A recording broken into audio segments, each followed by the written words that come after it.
इस बात में कोई दो राय नहीं कि विपक्षी गठबंधन में सबसे बड़ी भूमिका नीतीश कुमार की रही।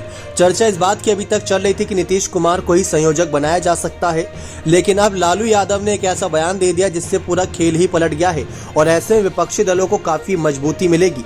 जी हां, 17 और 18 जुलाई को हुई बेंगलुरु की बैठक में इंडिया यानी Indian national development inclusive alliance गठबंधन बन गया, लेकिन जिसके बाद से चर्चा थी कि इसका संयोजक और प्रधानमंत्री पद का दावेदार कौन होगा।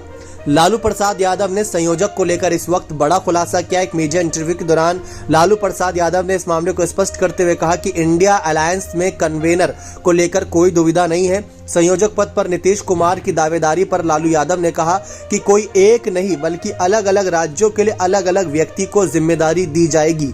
यानी अभी तक माना जा रहा था कि भारत देश में जितने भी राज्य आते हैं वहां पे तमाम विपक्षी पार्टियों के नेताओं के लिए एक संयोजक बनेगा जो सबको संयोजित ढंग से लेकर आगे चलेगा।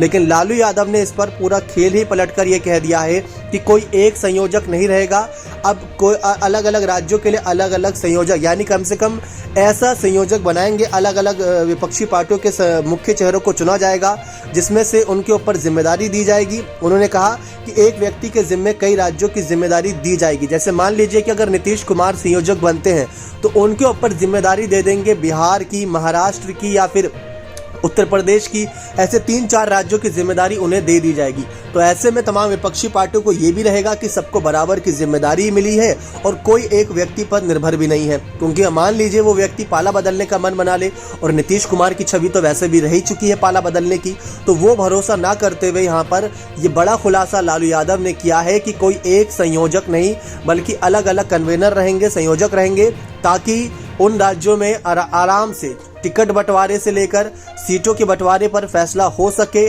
और साथ ही साथ कैसे रणनीतियां बनाई जाए, किन मुद्दों पर चुनाव लड़ा जाए। अलग अलग राज्यों में भाषा भी अलग अलग होती है, ज़्यादातर राज्यों में अलग अलग होती है, तो उसके मद्देनज़र ये सारे फैसले लिए जाएंगे। जैसे साउथ के राज्यों की तरफ देखा जाए टीएमसी को लेकर आगे किया जा सकता है, साथ ही साथ यहाँ पर देखा जाए स्टैलिन आगे है, तो वैसे ही अगर यहाँ पर कहीं ना कहीं जम्मू कश्मीर या दिल्ली की तरफ देखा जाए तो उसके लिए अलग संयोजक रखा जा सकता है, महाराष्ट्र गुजरात के लिए अलग संयोजक हो सकता है। तो ये संयोजक की भूमिका अलग अलग होने वाली है।